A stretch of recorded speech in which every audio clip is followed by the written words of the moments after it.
Om Ganana Tva Ganapatikam Vamahe Kavim Kavina Umashvastamam Jyeshthirajam Brahmanam Brahmanaspradana Shrinmannodipasi Sadanam Shrimaha Ganapataye Namaha Prano Devi Saraswati Vaje Virvajinivati Dhinam Vitrevatu Maha Saraswati Namaha Guru Brahma Guru Vishnu Guru Devo Maheshwara Guru Sakshat Param Brahma Tasmai Shri Guruve Namaha Guruve Sarvalokanam Vishajay Bhavaroginam Nidhaye Sarva Vidyanam Shri Dakshinamurtaye Namaha अस्मिन् गुरुचरणारविन्दाभ्यां नमः। देवीं वाचमजनयन्त देवाः तां विश्वरूपा पशवो वदन्ति सा no मन्दिरेषु मूर्जन्दुहाना धेनुर्वागस्मानुपतिष्ठदयितु व्यासं वसिष्ठनप्तारं शक्ते पौत्रमकल्मषं पराशरात्मजं वन्दे शुकदातं तपोनिधिं व्यासाय विष्णुरूपाय व्यासरूपाय विष्णवे नमो वै ब्रह्मनिधये वासिष्ठाय नमो नमः। श्रीगुरुभ्यो नमः। शिवशक्तिसमारम्भां भास्कराचार्यमध्यमाम् अस्मत्श्रीनाथपर्यन्तां वन्दे गुरुपरम्पराम्। श्रीलता महात्रिपुरसुंदरी समेत श्री चंद्रमौळीश्वराय नमः। श्री कांची कामकोटि पीठाधि जगद्गुरु Shri Shankaracharya Shri चरणयोः प्रणामाः. Yeah, I'll skip the swasti because we have already lost some time. So what I intend to do in this class is finish off the 8th, 9th and 10th mantras of the second Mundaka first chapter so that we make decent progress, and then add some good piece of information related to Upanayanam and the schools of philosophies. These things will give you some context in trying to connect all the dots and also clear some misconceptions that has come out of general knowledge that is passed on through generations. It will also help in ensuring that when you believe certain things based on what you learn here, and you come across with divergent points of views from other people who have different sources of information, I want you all to be in a space where you're intelligent enough to or knowledgeable enough to understand the difference and manage the difference, instead of getting hit without any clue in saying, okay, what Kumar has been teaching is right or wrong, or what the other person is saying is right or wrong. So that will be the purpose. So let's go to mantra number 8. Sapta pranaha prabhavanti tasmat saptarchishah samidhah सप्त होमाः सप्त इमे लोका येषु चरन्ति प्राणा गुहाशया निहिताः सप्त सप्त सप्त प्राणाः प्रभवन्ति तस्मात् सप्तार्चिषः समिधः सप्त होमाः सप्त इमे लोका येषु चरन्ति प्राणा गुहाशया निहिताः सप्त सप्त. Here sapta means 7. Pranaha means organs of sense. Tasmat means from him. Reference is to the Purusha. Prabhavanti means are born. Archishaha means flames. Samidaha is fuel. Homaha means oblations. Ime means these. Lokaha means lokas. Yeshu means where. Guhashayaha, lying in the cave. And the cave means it's not the literal cave, the mountainous cave, but the heart. Sapta Sapta means 7, 7, 7 and 7. Nihitaha means seated. Pranaha is reference to the pranas. Charanti means move. So, in summary, again, Manivannan, we are on mantra number 8, second Mundaka, first chapter. Okay. If you don't have the script handy, I had posted it in the morning and as a screenshot in the group. Yeah, I have seen that. Say. Okay. So to summarize, what I said when you got temporarily exited is, I'm going to complete the literal meaning of mantra number 8, 9, and 10. So we complete the first chapter of second Mundaka. Then I will go into a very high level overview and detail of what is the thread. What are the significance of the thread? Because we covered about Upanayanam and rules and who are all these Upanayanam meant for. I would cover the aspect of the thread and then give you a slight overview on the different schools of philosophies. Purpose is, when you hear something from me or learn something from me and you take it as your belief system, and suddenly you come across people from other sources that they've learned from other sources, and you see a very divergent point of view, you need to be able to reconcile or manage. I don't want you to get confused. Oh, is Kumar teaching me all wrong things, or what other person is saying is wrong, or get into debate or anything of that sort. The information I share will help you slowly manage those conversations and differences. Yeah. So mantra number 7, again, the meaning is, from him are born the 7 pranas. You remember in the last class I talked about the various vayus and their positions in the body. Do you remember? Yeah. Do you remember the names and positions also? Not exactly right now. Okay. But, I should be able to follow. Anu? Prana, apana, udana, samana. Correct. Prana, apana, vyana, udana, samana. And Manivanan, if you want to know where this mantras will be, you can check any Prana Pratishtha mantra. Okay. The whole idea of Prana Pratishtha means you are telling that all these forces will be invoked into the idol or the lamp when we do Prana Pratishtha. Okay? Even Nevidyam you taught me, I have not forgot. That is how I remember. Pranaya Swaha, Panaya Swaha, Vyanaya Swaha, Udanaya Swaha, Samanaya Swaha, Brahmanaya Swaha. So that is one thing I've been doing since you taught me. Correct. Some reason, some things just sink into you. You need to have the hand like this, left hand. Yes. This is like this and this is like this. So this is how I do my Nevidyam every day. Correct. So, those who followed the Rudra Homam also should have seen. And if you paid attention in the tantric type of... Mudras is what I still need to practice. Mudras are making mistakes. I will take this advanced classes to those who are interested. As I said on Monday, if people show interest, I can start the advanced classes where you can revise, learn new things, and go on. And now Manivanan has also got Diksha, so he's eligible for learning all those things. So back to the Vayu. Prana is from the chest to the head. It governs anything which is intake, inspiration. It is also the force that propulses you forward, enables you to move forward momentum.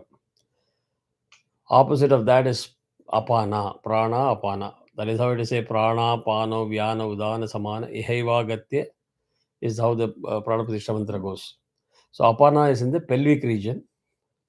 It governs elimination, downward and outward movement, or removal of waste. Samana is nabhi, governs assimilation, inner absorption, or consolidation. You remember the digestive process. That will help you to remember that samana is there, nabhi area. Udana is throat, governs growth, which means the taller you grow, the bigger you grow. It's all that forces through Udana. Governs growth, speech, expression, ascension, or upward movement. Okay. Udana. Vyana is the whole body, governs the circulation on all levels, all pervasive and expansiveness. You need the force to be able to reach each and every cell in the body. That is what is governed by Vyana. So anytime you remember... Come again about Vyana once more. Circulation on all levels, every cell of the body. The force that you have has to be reaching every cell of the body. Right? So it is pervasiveness that keeps the cells alive and that keeps you alive. So back to Mundaka Upanishad. From him are born the 7 pranas. the 7 flames and the 7 kinds of fuel. So there, the 3 references to the physical organ, the operating system, the software, and the energy, the fuel, the energy that drives this whole system to work. Okay. So for example, 7 sensory organs refer to 2 ears, 2 eyes, 2 nostrils, and 1 mouth. It's all up here. Skin also. Yeah. What about skin? No, these are the primary 7 organs that is being talked about here. Okay. Then oblations means the knowledge of the sense objects. So just having the hardware, software, and the energy, the battery to run the whole system is not enough. Through the sensory organs, you are receiving inputs, data. That is called the oblations, or the knowledge of the sense objects. Because that is very critical. Those impressions, as I talked to you, those impressions are critical in the process of the mind, intellect, and ahankara working together to form experiences. Because they analyze the impressions in the chitta. Have you forgotten that, or you want me to? Yeah, it's basically like whatever you're getting, you should have the intelligence to coordinate between all the 3. No, whatever the sensory organs receive, it's a continuous process in the Jagrat state. Yes. All those impressions are stored in the chitta, memory bank. Yes. Then that intellect, with the help of ahankara, converts it into your personal experiences when it runs all the impressions collectively. So that is how you remember. Oh yeah, I remember it. This happened at your home and I was there for this particular event, etc., etc. You connect all the dots. So when I'm talking to you, it doesn't mean that only your ears are active. Your eyes are also active. Your mouth is active.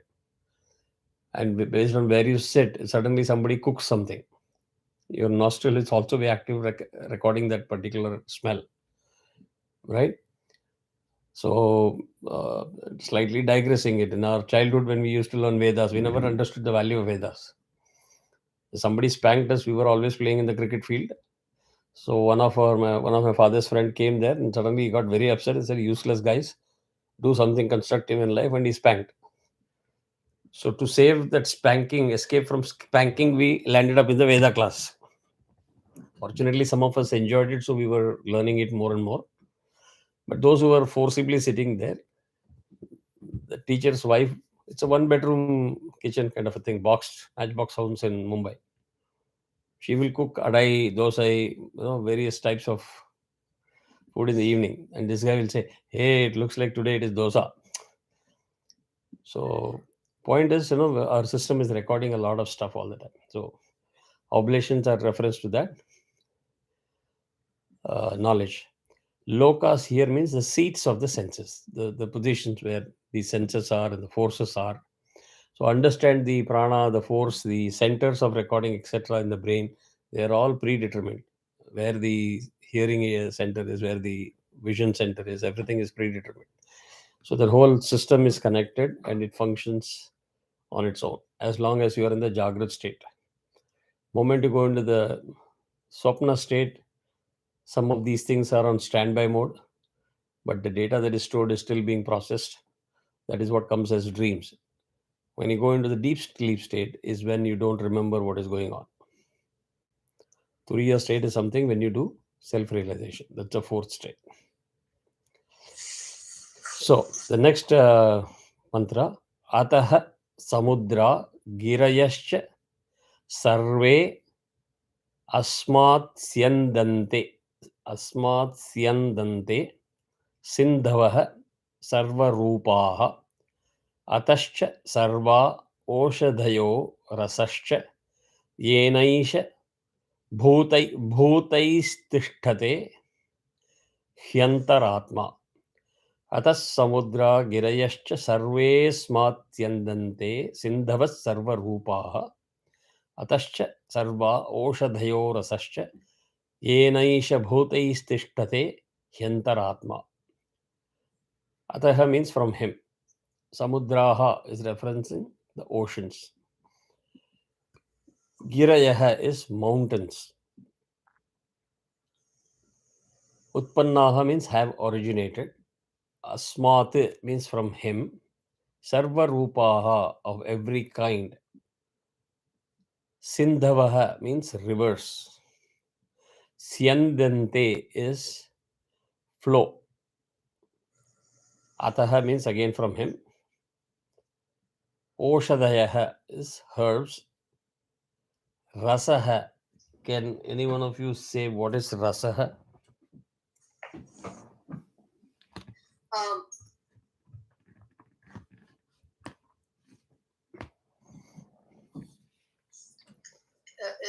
is it something like the essence?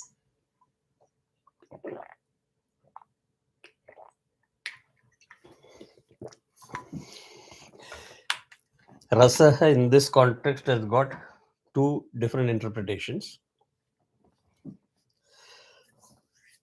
In the context of Oshadayaha and Rasaha means the herbs, and there is a sap inside each of those plants. Yes. That sap is called Rasaha. Okay. So here Adi Shankara interprets this as the taste, Rasaha is the taste, whereas in a different school of philosophy, Vaiseshika philosophy, schools of philosophy, it is referencing 24 gunas. Oh. Yeah. Okay. The taste Rasaha here, as interpreted by Adi Shankara, is bitter, sour, saline, pungent, sweet, and astringent. Those are the 6 rasas of taste. So here the herbs and the sap by which the subtle body exists, encircled by the bhutas, that means the gross body. The subtle body is enveloped by the gross body, or entrapped, you can say, whichever term is convenient to you. So net what we are saying in each of these mantras is the rules, the procedures, the system, the method, the Vedas, the plants, trees, mountains, rivers, moon, sun, the fuel that drives everything, the pranas, the gunas, everything is born out of him. So indirectly, that whole point is being reinforced. The moment you realize Purusha or Atman in you, you have come out of the clutches of this Maya and you have liberated yourself. The world will be seen in a different way than what you're able to see today. Right now, you are trapped into this Maya. All you can see is that iPad, the iPhone, the PDF, the script, the book, the printed binder, the condition of the AC in the house. Once you do that self realization, you reach that level, you will be able to come out of the Maya. Mantra number 10. Purusha evedam vishvam karma tapo brahma paramritam. Etadyo veda nihitam guhayam so vidya granthim vikiratiha somya. Purusha evedam vishvam karma tapo brahma paramritam. Etadyo veda nihitam guhayam so vidya granthim vikiratiha somya. Karma means work. Tapaha is referencing austerity. Param is always highest. Amritaha is referencing immortality, the elixir. Brahma is referencing Brahman. Vishwam means all. Purushaha is obviously Purusha. He Somya, meaning, oh my child. Can you tell me why suddenly, oh my child?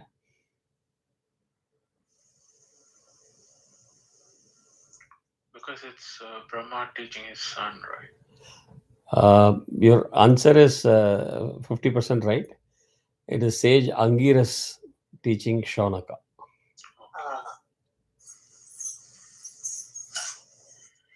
And the knowledge of all these things is called Brahma Vidya, which is what he says, that if you want to learn that thing by which you will know everything, it is Brahma Vidya. and is systematically teaching him piece by piece in every mantra the various aspects of Purusha. And the thrust is to say, believe in that Purusha, realize that Atman within yourself, the God within yourself, and you are liberated. You will be liberated from the limitations of the clutches of all this Maya that restricts you today. That's the bottom line. So, Avidya Granthim is the knot of ignorance, KNOT, knot of ignorance. Vikirati cuts as under.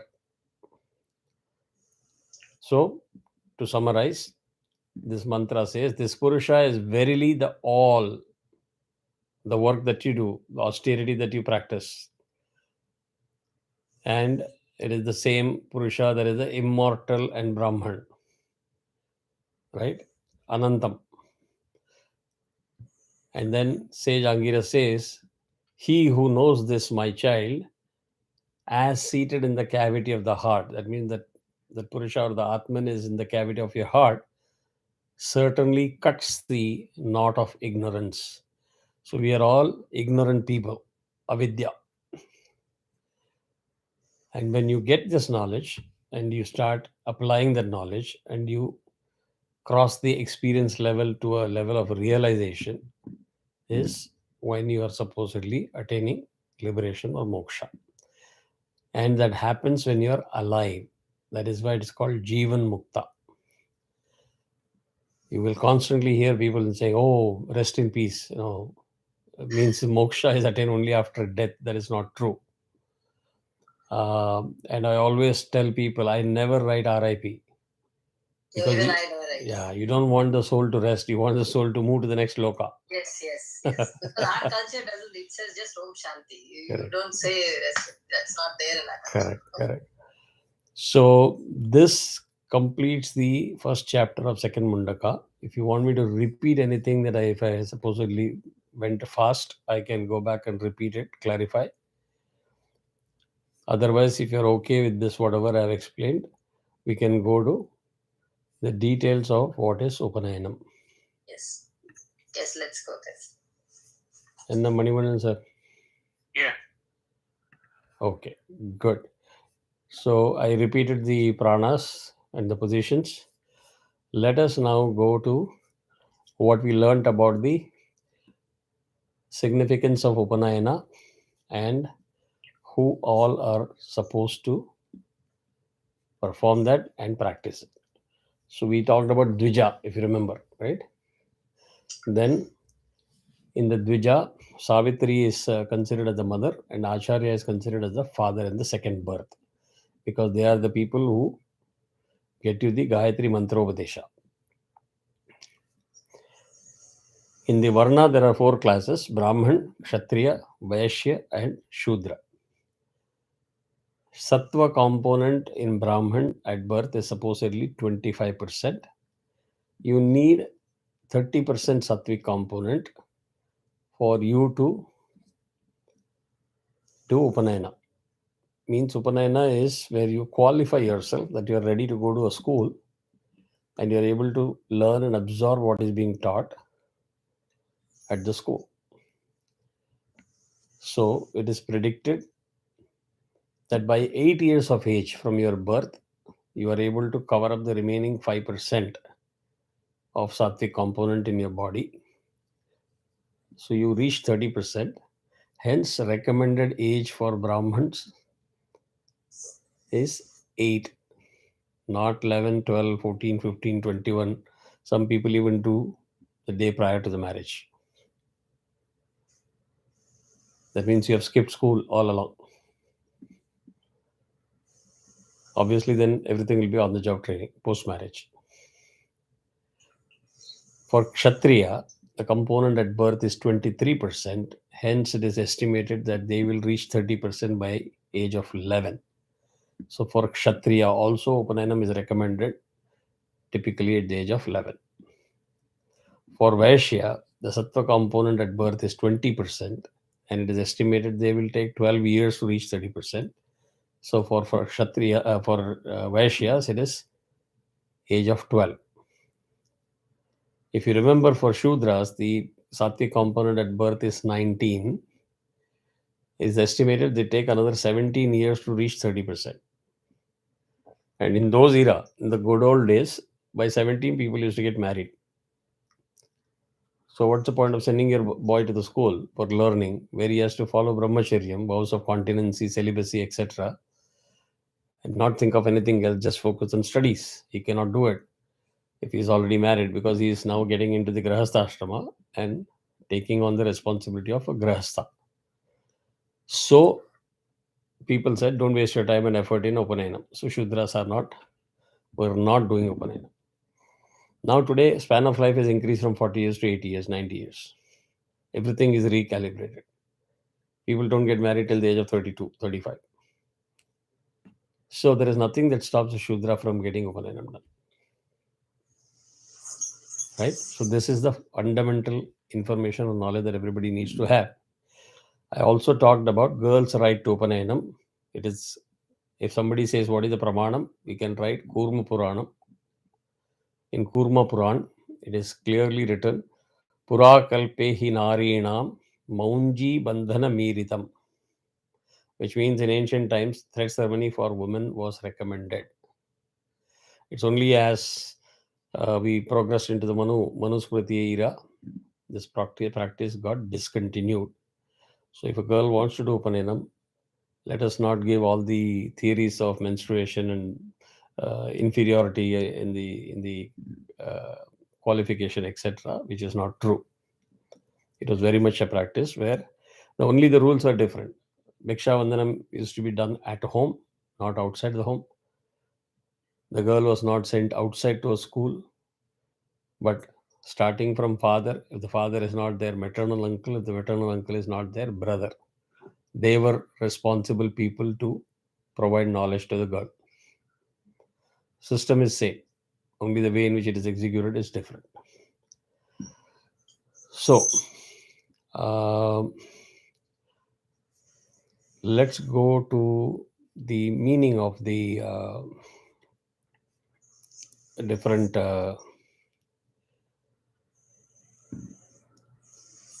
threads.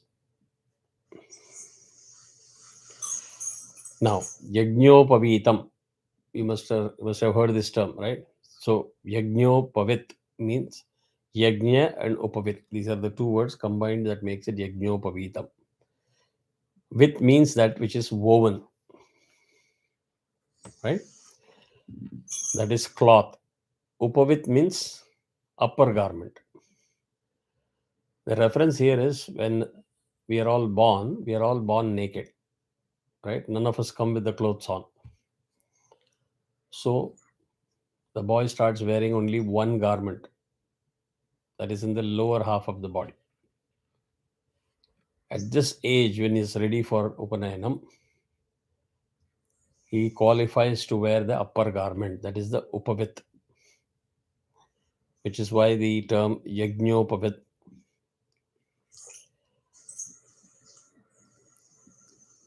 So the use of the upper thread begins after the thread ceremony. So the first garment here refers to the langot, and the second garment is the thread. The sacred thread is actually made up of 9 fibers. Now, in each of the fiber, one deity is established. So I'm going to give you the names so that you know the names. If you want, you can take it down. First deity is Omkar, Pranamam. Second deity is Agni, deity of fire. Third deity is Nag, which is serpent, snake. Fourth is Soma. What is Soma? Shiva, right? Huh? Shiva? Soma is moon. Moon. Okay. Fifth one is Pitra, which is ancestors. Sixth is Prajapati.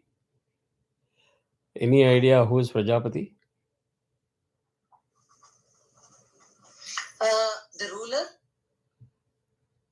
No.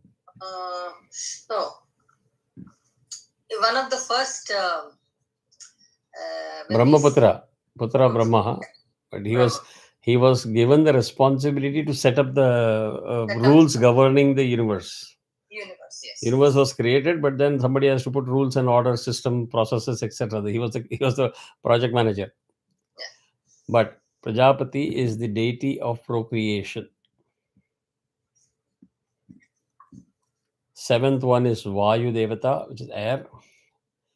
Eighth is Yama Devata, the deity of death.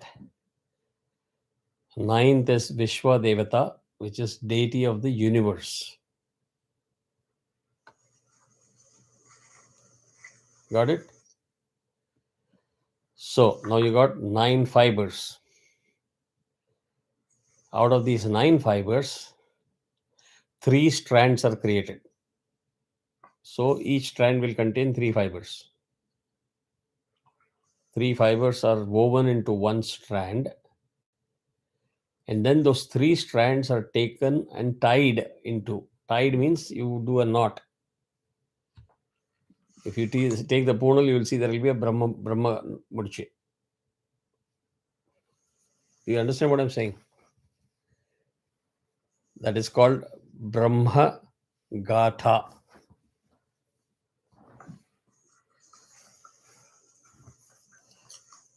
Next time I'll show you the punal.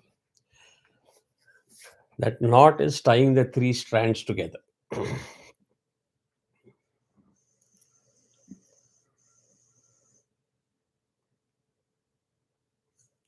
So the 3 strands represent various things. In one form, it represents the 3 stages or ashrams. First stage is celibate student or brahmacharya, where you lead a life of continency, celibacy, no involvement in sexual activities. Then the next ashrama is the married householder or the grahastha ashram. Third is the retired householder, vanaprastha ashram. Vana means it's forest. It also represents the 3 fires. The first fire, which is called Garhapatya. Garha is a Sanskritam word. Garhapatya means fire which is worshipped in the home. So once you do brahmachari, you're supposed to do samidhadanam. And when you get into the grahastha ashram, you're supposed to do the upasanam. In the highest level, you're supposed to be agnihotra. The fire has to be always maintained at home. Now, when you do agnihotra, you have to maintain 3 different fires and you have to do 3 different homas per day. So the first fire is the fire which is done at home called Garhapatya. Then there's a second fire which is placed in the southern direction called Dakshina Agni. And you know what for that is used. The third is a sacred fire lit for specific spiritual purpose. If you are performing a Ganapati Homa, Rudra Homa, Navagraha Homa at home, the spiritual Ahavaniya fire is used. Ahavaniya. These 3 strands also represent Jnanam, which is knowledge, devotion, which is bhakti, and action, which is karma. It is believed that the one who possesses all the 3 qualities gets the spiritual experience of Brahman.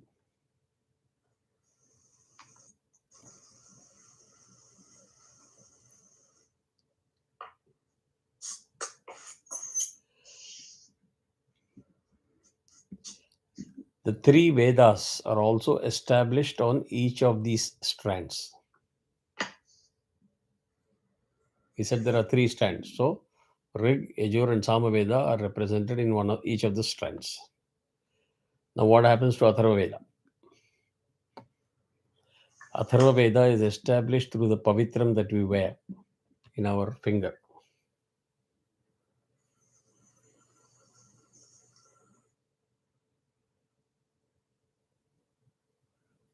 Are you following what I'm saying? So the seat of Atharva Veda is in the Pavitram. One last data point.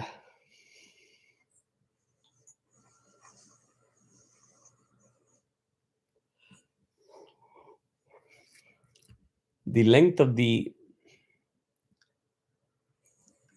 sacred thread should be 96 times the breadth of the finger.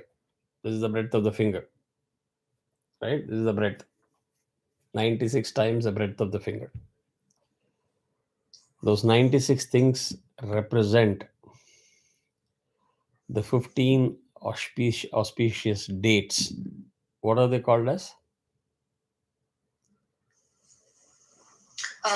Is that the lunar cycle? So what are the dates called as? Prasma, Ditya. What is the name?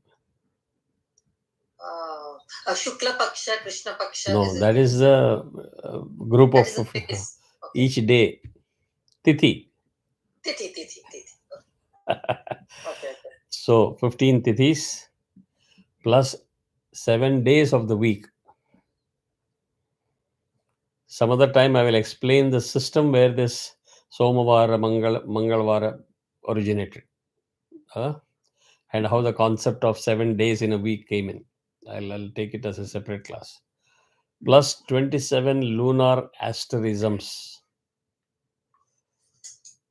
So I want you to do the homework and find out what is asterisms. Is it the nakshatras? Just reconfirm before you say.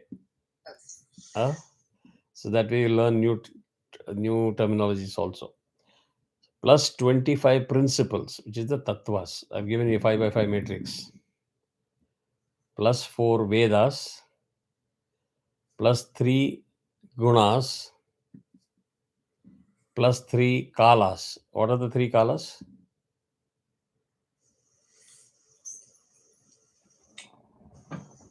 Prata Kala, Madhyana Kala, Sai. Past, present, and future. Oh, that way. Okay. Plus 12 months.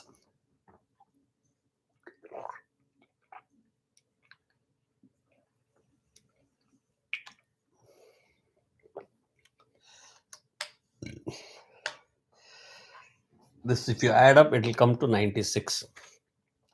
15 plus 7 plus 27 plus 25 plus 4 plus 3 plus 3 plus 12. See how much of principles, scientific and mathematical principles are involved in everything that we do.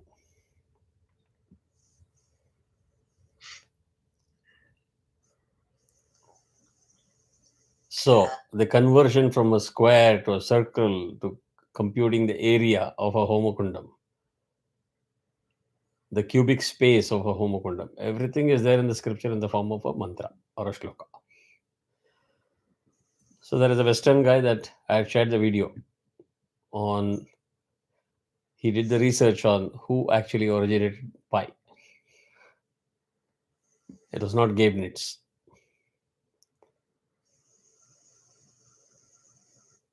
If you have not seen it, I'll probably share the video once again. He said that ancient Vedic mathematicians had it figured out without any computer in those era. Amazing analysis, amazing videos. And unfortunately, we only believe in the Western white skin Caucasians tell us. That's my whole thing.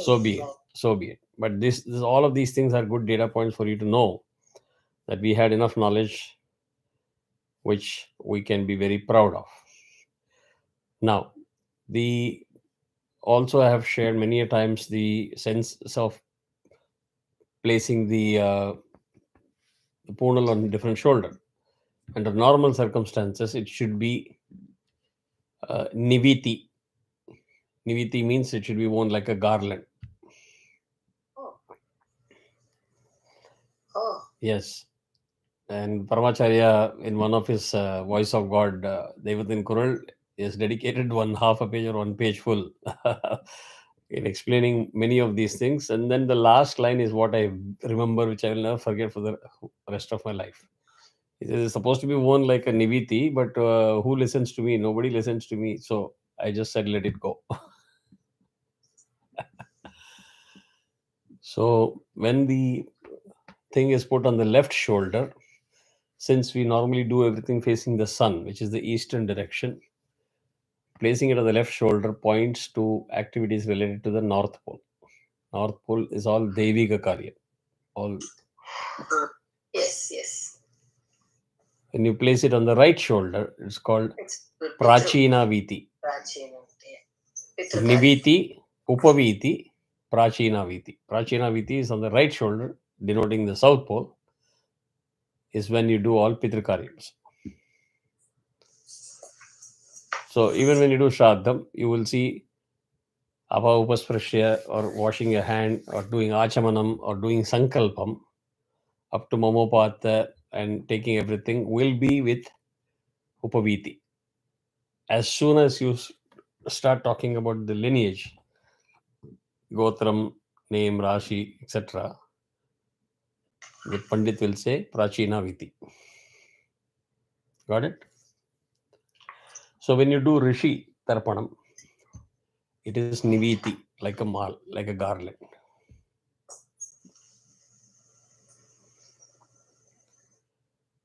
Arghyam, when you do, it has to come from the middle of this finger, tip of the finger.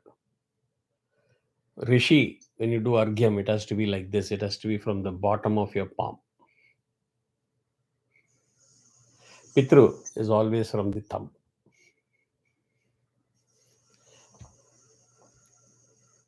I've got some data which I will share in probably next any one of the class about the significance of Arghyam.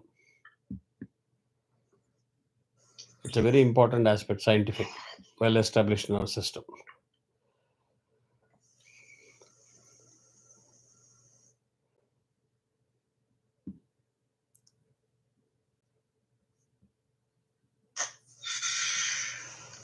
So I think I've covered almost all the stuff that I wanted to talk about the significance of the sacred thread. I hope it was helpful. Yes. Yes. Okay. Now, if you are not exhausted or tired, we'll go into a high level information about the different schools of philosophy. Okay. The different schools of philosophy has evolved over a period of time. So from the era, there is one era which is the pre-logic era, that is the pre and post Mauryan eras, the Maurya dynasty. Pre-logic. The logic period begins from the Kushans all the way up to the Gupta period, Chandragupta. The origin of ultra logics began with the advent of colonial invasion and the influence of Western philosophies, which was entirely based on utilitarianism, idealism, and empiricism. Mark the keywords. In one of the classes previously, I said the Western philosophy is solely dependent on the Panchabhutas and empirical evidence or clinical evidence and experience. Show me. I want to see it. I want to hear it. I want to feel it. I want to touch it. Only then I will believe. So, idealism and empiricism. Whereas the Indian philosophy, the focus is on identifying ways to salvation and understanding the meaning of life when you are alive. Why am I born as a human? What are my duties?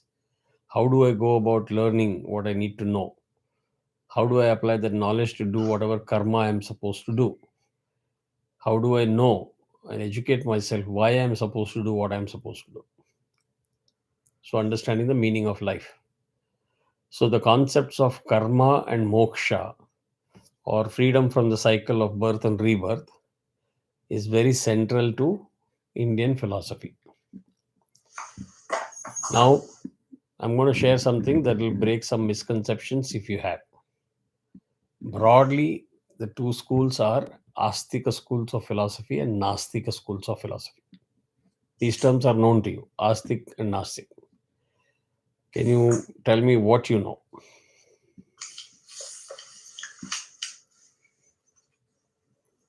Yeah, astika is where you have the belief, you have the astha. Of what? You believe in that higher power or the God, what Okay. you call. What is Nastik? Nastik is you feel no, I'm everything. There's nothing. It's just a flat life, and I Okay. don't believe. It's not about God. Astika is believes in the authorities of Vedas. Oh, okay. Astika will believe that Pramanam is everything is Veda. Okay. Nastika does not believe in the authority of Veda. They just don't believe. That is Nastik.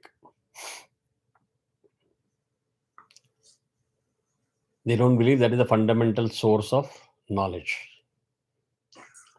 Whereas Astika believes. Sorry, Manivan.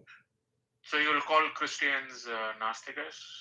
I mean, Yes. Okay. Yes, yes. No, you are right. Okay. You are right. So somebody can believe a God, but they don't believe in Veda. Correct. That's what you call Nastik. Correct. Okay. Correct.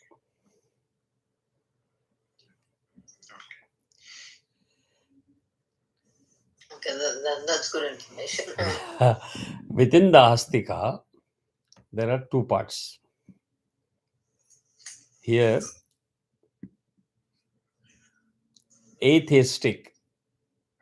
Atheist is disbeliever of God. Even in Christianity, there are people who don't believe in God. Yes.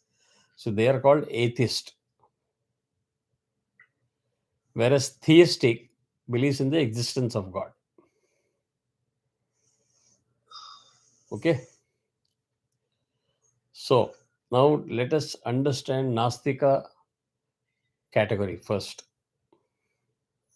Nastika categories include Jainism, which is one extreme form of austere life. And their lifestyle, their beliefs, etc., is not with the belief of Vedas. They don't recognize Vedas. So people who are believers of Vedas were existing. Suddenly some people said, oh, this is all, I don't believe in this. I don't see it. I don't have to just take some script written from somewhere and given to me. This is my way of life, is their philosophy. For them, Jains, they have stringent. They don't eat anything which grows under the soil. Yes. Yeah. They don't keep their mouths open. They talk less because they believe when you talk, you're killing a lot of microorganisms. So that's why they wear a cloth like a mask forever. So there are many things. Buddhism is slightly less austere in the same path, in the same direction. So Buddhism is also a Gnostic school of philosophy. These two you have heard and they are very popular. There are two schools that has ceased to be popular. It used to exist, but it has ceased to be popular. It's called Charvakas, Charvakas, Charvaka, and Ajivikas, Ajivikas.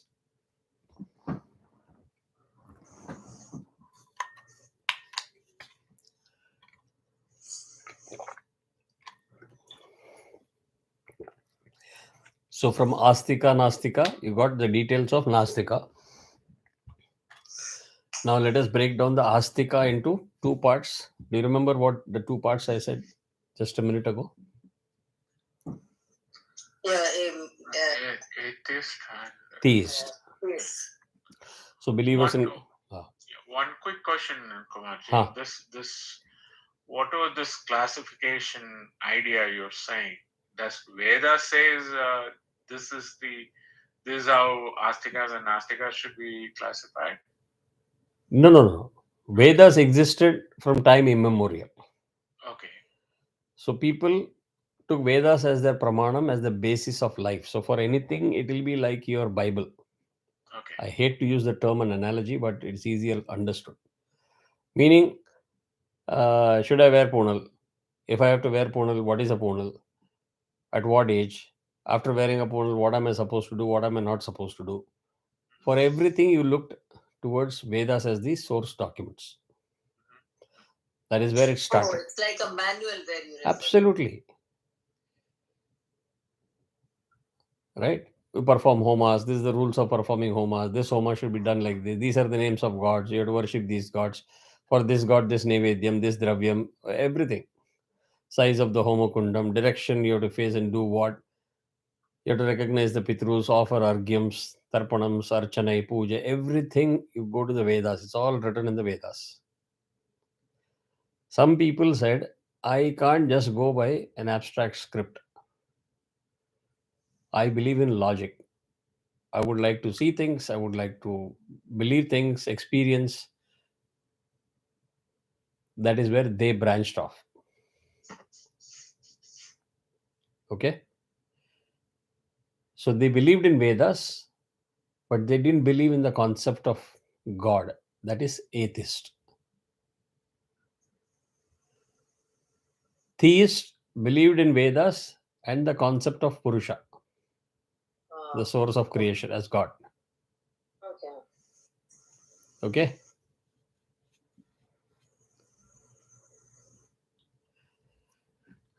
The Nastikas did not believe in the authority of Vedas. They absolutely did not recognize.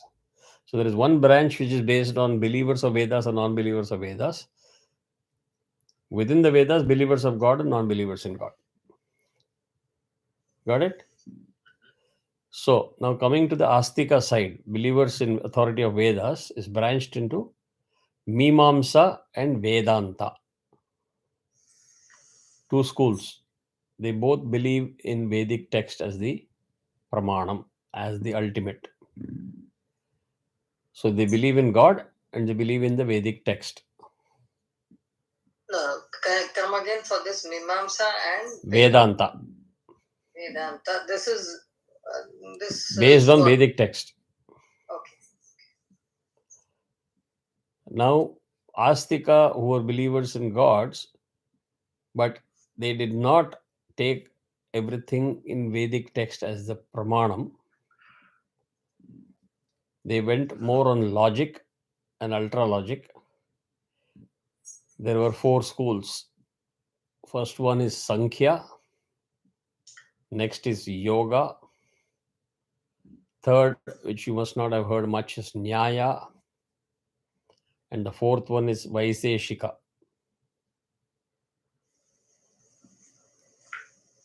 So later on, when I share the document, I will put the whole graphic chart in a very hierarchical fashion, so it will be very clear to you. So Sankhya was given to us by Kapila Muni. Muni means sage. It's one of the oldest philosophical traditions, Sankhya.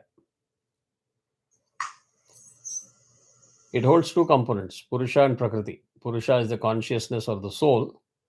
Prakriti is nature and matter, Shiva Shakti.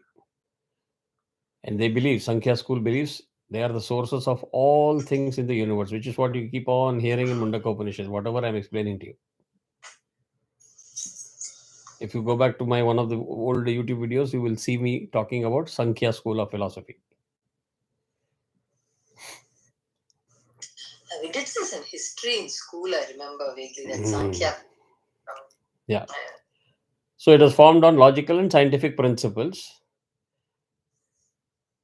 Purusha was responsible for the world's creation. But by the 4th century, after AD, 4th century AD, they started giving equal importance to Purusha in the creation of the universe. So Purusha and Prakriti. Initially, they did not believe about Purusha. So they combined both the materialistic and the spiritualistic aspect. Materialistic means Prakriti. Spiritualistic is Purusha in the creation of the world, which is why it is called as the dualistic philosophy. Oh. Yeah. Interestingly, Sankhya is also the foundation for the yogic school of philosophy. Right? So yoga applies the Sankhya theory, and it was established by sage. Can anybody name? Oh, Kapila Muni, you said just now. That is Sankhya. Now I am yeah. talking about yoga. This Patanjali? Correct. So according to Patanjali, nirvana can be obtained by just mastering the body, mind, and sense organs. That's it. So you will see a lot of focus on pranayama, meditation, postures. So that whole field is called Ashtanga Yoga, which focuses on asanas and breathing exercises. There's a whole lot of yamas and niyamas also, which is there, which is just off the yoga mat. It's not Correct. just that. There's a whole yoga asanas is like one aspect of yoga. Correct. But there are people who believe only in asanas, they don't do any breathing or pranayama in that. Only Iyengar school teaches you with pranayama and breathing. Pranayama has to be there. Without pranayama, there's Regular yoga doesn't do, which is treated as a gym. They don't believe in pranayama. that is not proper yoga. That is Correct.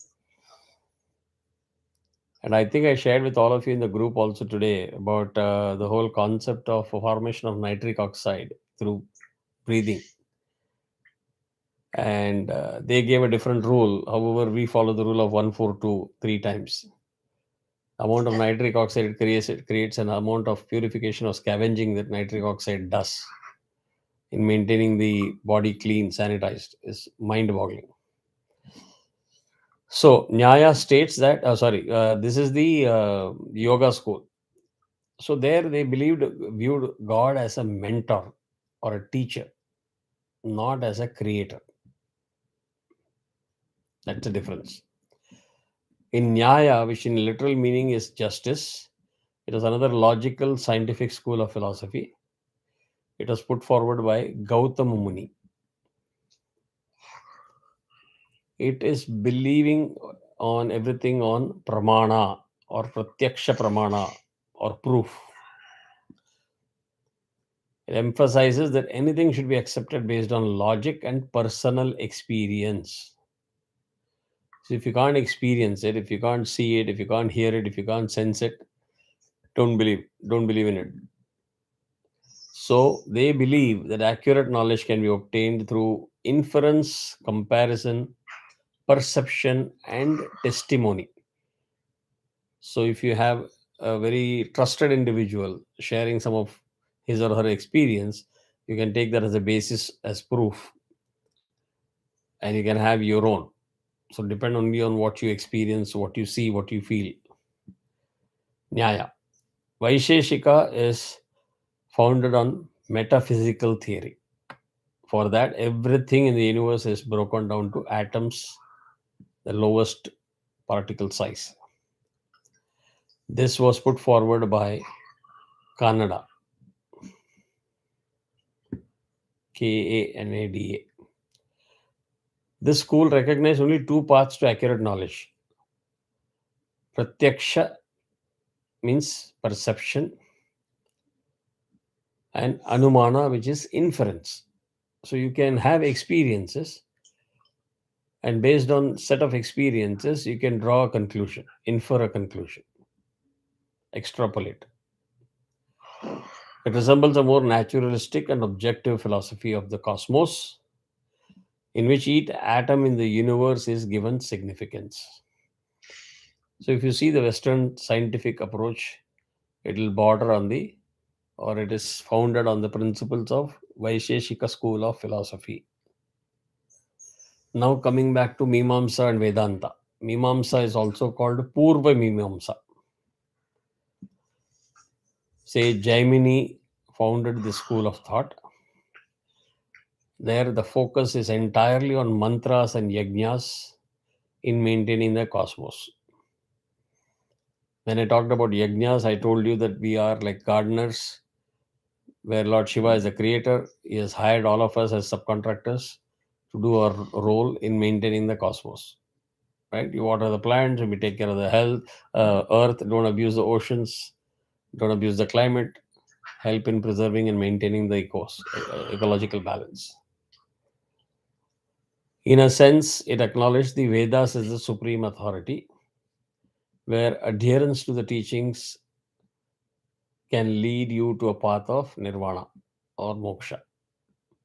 So, studying Vedas is a reliable way to learn and gain knowledge. That is the belief of this school of philosophy.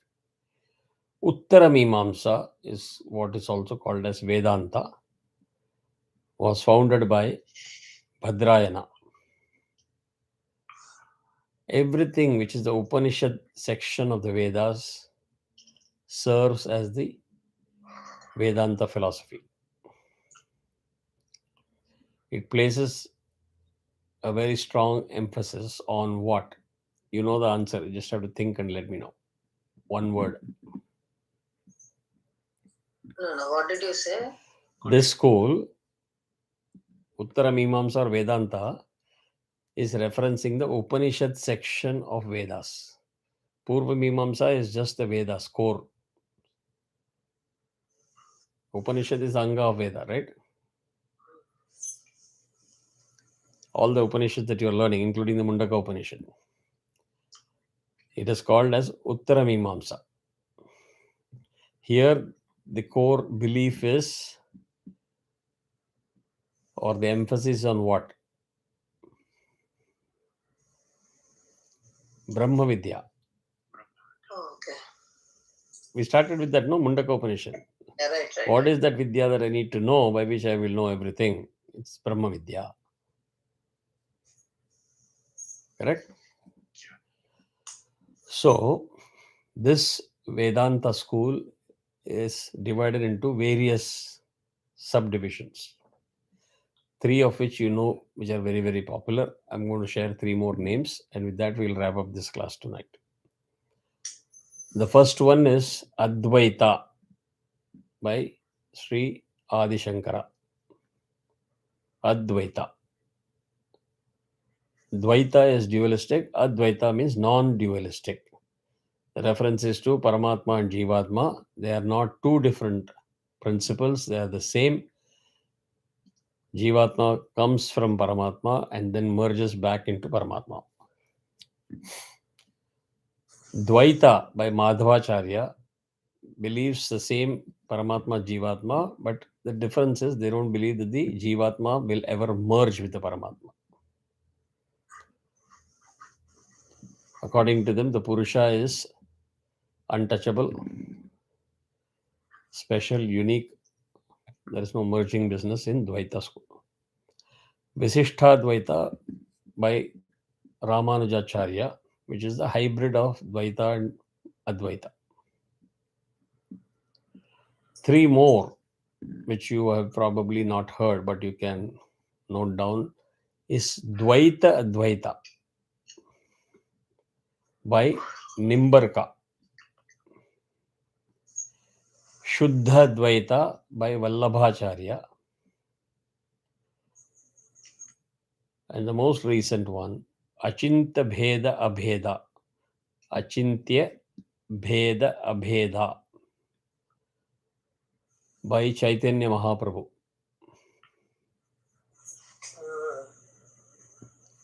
Can you tell me who follows the last one? Chaitanya Mahaprabhu is ISKCON, right? Correct. gone. Perfect. So now everything is falling in place.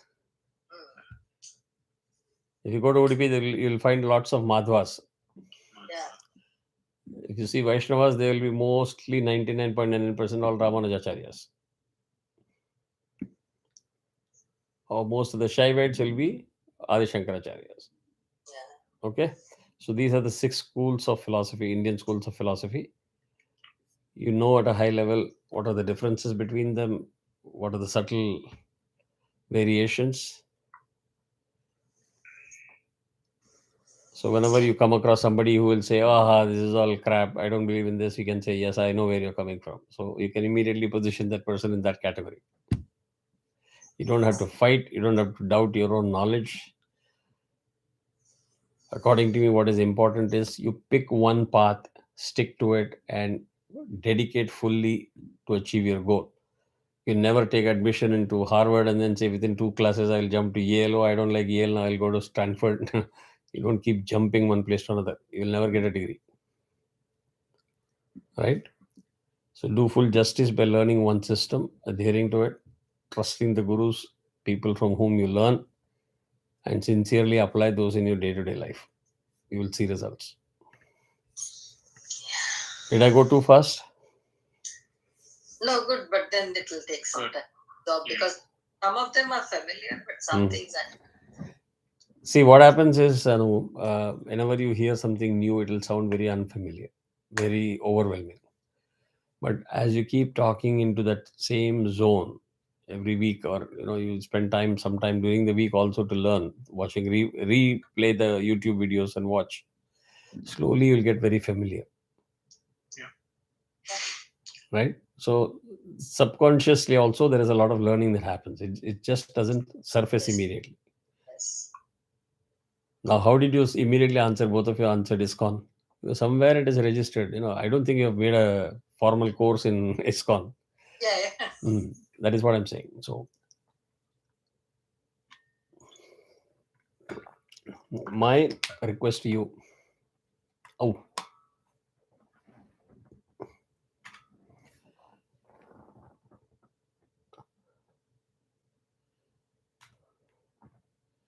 Oh, you're back? yeah. I don't know what happened. It automatically got disconnected. Anyway. That's Yeah. all. So my request to you is just